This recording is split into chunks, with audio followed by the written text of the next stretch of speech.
Good morning, Andrew. As President Biden stares down some high-stakes fiscal deadlines in the final quarter of his first year in office, he's stressing the urgency that trillions in social spending still needs to happen to right the economy at this inflection point.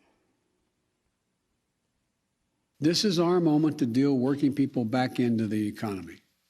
This is our moment to prove the American people that their government works for them, not just for the big corporations, those at the very top.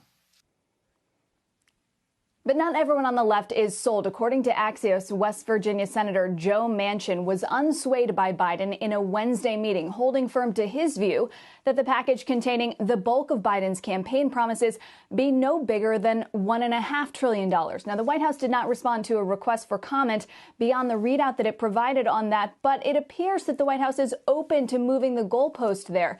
At the SALT conference earlier this week, Chief of Staff Ron Klain said maybe the programs have to be cut down in size. Maybe they have to be shortened in duration. Maybe. And keeping most of the package intact would do more to placate progressives ahead of looming fights on the debt ceiling, government funding, and who would run the Federal Reserve. Of course, there's also the midterm elections coming up next year. And really, after the first year of any president's term, as they stare down that campaign season, they really want to be able to look back reflectively at the first year and talk about all they've done. Andrew? Do you want to weigh in on the debate about whether this is going to be retroactive as of the end of this year, as of last Friday? I don't know if you saw our last guest who was suggesting that that might be the case. Well, I think it's important to note that all of these details are still being worked out. And when you hear people like Klain talking about the fact that these details are in flux, that the programs could be shortened in size or duration, means that, you know, they might need to either have that tax window be longer so that they can shore up more revenue, have the program duration be shorter. It seems like all of that is on the table right now. And ultimately, that's going to be up to Congress in the next few weeks. Oh, I'm confused. If we want a longer window would open it up so that it would be retroactive to now. Is that what you're suggesting? Yes.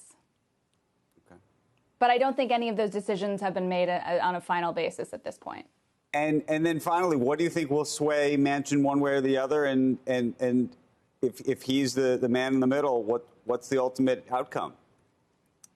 Well, I think ultimately there is a real debate happening behind the scenes on the corporate tax rate. Of course, he has said since the spring on the record that he thinks that top rate for corporations should be no higher than 25%. Behind the scenes, I'm told that Arizona Senator Kyrsten Sinema is saying something similar to that. And then there's also Nevada Senator Catherine Cortez Masto, who an aide for her has also told me that she is not fully on board with a 25% rate, or with a 26.5% rate, rather, as Ways and Means has laid out, and that she's still studying it and could want something lower, too. So I think that corporate rate is really going to come into view, and ultimately the size of the package, too. We'll see.